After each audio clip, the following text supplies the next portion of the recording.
very much for that introduction. And poor Edmonton, honestly. I really think it is the ugly duckling city of our country. It's a city that bears spending some time getting to know it, because apart from the dreadfully long winter, it is actually a fascinating place and quite an edgy place and a very interesting place, and also, you know, arguably our most indigenous city too, which also, you know, brings another dimension to it that a lot of people don't know. So anyway, I just to put that plug in for Edmonton, which apparently is minus 20 there today. So I am glad I'm here. I'm glad I'm here, not there right now. But it is a great place in its own way. So thank you very much for having me here today. I apologize in advance that you just got me, because I understand there were 3 other people meant to be coming to speak with you, and they all had to bow out for one reason or another, so you're left with me. So you're probably going to hear a little bit more of me than you might have wanted, but I'll try not to talk too much. As Peter said, I do come from Cork, and there's a place just near Cork called Blarney Castle, and there's a thing called Blarney Stone, and if you kiss it, you get to talk a lot. You get the gift of the gab, the gift of talking. And I once kissed it 6 times in one day. Yeah, beware. Anyway, so what I'm going to do is just say a few things and then open up to questions and answers, because I think that's actually the most effective way to go. It's great that so many of you did know about our place. I didn't know how many people would here, and many people do, but I didn't know in this audience. And, you know, Peter talked about perceptions, and there's a lot of different perceptions about our place. For example, you know, some people, and they write to me and they call me and they tell me that our place has destroyed Victoria, and that it used to be a wonderful place before we came and we brought all the homeless people with us, and that apparently I've single-handedly destroyed Victoria. So those of you from Saanich might want to bear that in mind when you vote about amalgamation. But no, seriously, there are people who really seriously see us as being the creator of a problem in Victoria rather than part of the solution. And then there's a whole lot of other people, I'd like to believe the majority of people, who see that we're part of the solution for some very serious social challenges, and that we didn't create these problems. We merely tried to meet the needs rather than create them, and that we're doing the best we can in difficult circumstances to help those who are going through really difficult and challenging times. And that's my perception, obviously, of our place. I think we're an organization that seeks to support people to have better lives, to make their lives better, not to keep them where they are. There's a perception that we're all about enabling people, and we're part of this sort of non-profit industrial complex, which is all about generating jobs for people like me and my colleagues, so that we can live the high life and on the back of people who have little or nothing. And the truth couldn't be further from the truth. So, we are trying to help people make a better life and to work with them where they are to do that, whether that's getting into housing, getting into recovery, treatment, having a hot meal. So I'd like to, I won't list all the things that we do, but I'm going to just focus on one person, because I think his story tells a lot about what we do. And he's fine with me talking about him. He's a colleague of mine. He speaks publicly about his journey. And he's a man called Sean. And he started his journey to being an employee at our place as a homeless person living rough and deep in addictions on Pandora Avenue. And he was there for quite a long time, living rough, nearly dying from his addictions. And then in process of being out there, he actually came into our organization. He got to know us. He came in for food and hygiene, showers, which is a lot of people do. That's often the first point of contact. And then through that connection, he came into one of our shelters and some of our housing. So he got somewhere off the street, but his addictions were still plaguing him. So we supported him to go to our New Roads Therapeutic Recovery Community in View Royal, which some of you may have seen on the highway. You can see it. A lot of people know it from that. And that's an extraordinary place where men and, in 1 month's time, women can stay up to 2 years to address their addictions in community. It's the place in the whole of our country where you can stay the longest and have, I believe, the best chance of addressing your challenges. So Sean went there, and that was really successful for him, and he graduated from there, sober, new life, new connections, new networks, and found housing. And he then also, at the same time, went to college. He hadn't been to college before. He went and he studied social work. And when he completed that, he applied for a job at our place. And now he's one of our housing workers. And he's working with people who are in shelters and in our housing system, and trying to encourage them, especially those facing addictions, to also go to New Roads and make the changes in their lives that he did. You know, and he said that New Roads not only changed his life, saved his life. And I tell you Sean's story because it is the Our Place story. You know, a lot of people just think of Our Place as Pandora and all the folk hanging out outside it, camping, and our food program. And it is those things, but it's so much more now. We house nearly 500 people every night, house and shelter.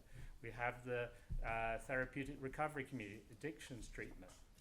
And we are just about to launch in January our social enterprise called Your Place, Property Services. And its first business is going to be a landscaping business. And people who are graduating from our treatment center will be able to get employment there, so people have something to live for. You know, I'll just finish on the Our Place sort of story. Last week I was having coffee with one of our clients. We call them family members, and something I do every month with a group of our clients. And this guy was talking about living rough and his addictions, and he said, I said, well, I said to him, do you ever go to treatment? And he said, yeah, I went to treatment, you know, but when I came out, I overdosed 4 times in the week I came out. And someone else in the group, another one of our clients, said, well, why? You just come out of treatment. And he said, and I'll never forget, I wrote it down, he said, I had nothing to come out to. He said, my girlfriend had left me, I had no job, I had no home. And that's what Our Place does. It gives people something to come out to. Housing, employment, supports, and networks and community. So that's what we do. There's a lot more detail around that I could go into, but I'll save you that. But that's what we do. And you know, Peter asked me today to talk a little bit about what I saw as some of the social priorities in our work and in our region. I think they're inextricable. They're not just localized to Victoria. And in no particular order, I think the challenges are poverty, people, and we see that increasingly, people falling into poverty and being economically challenged.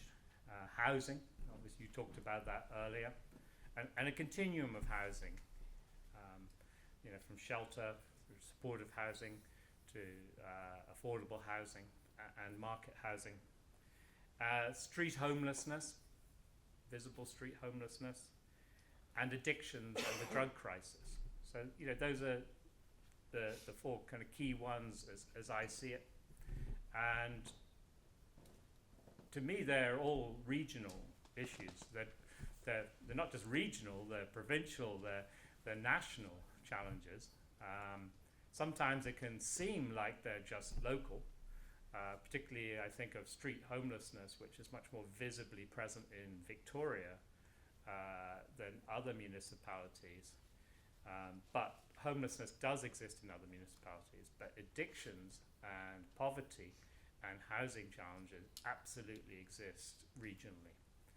And I think, we do a disservice to our fellow citizens if we pretend that somehow they're just things that happen in Victoria, because they're happening everywhere. In fact, most people who die of drug overdoses are people who are housed, which is, a statistic that a lot of people aren't aware of. And while there can be local solutions to these, I do think that a regional effort and even a provincial effort is more effective, because people are affected everywhere by, take the drug crisis and addictions. That's everywhere. That's in every community. And if we can, I know it's a provincial responsibility, but if there's a concerted regional effort to address it, I think we can put more resources and support behind it. Because one of the challenges, for example, with an addiction work is finding places where you can actually have treatment centres. We were really lucky that we landed in View Royal, where we have a local council there that has been extraordinarily supportive to us, both in opening the men's TRC, but now the women's. And that's really unusual.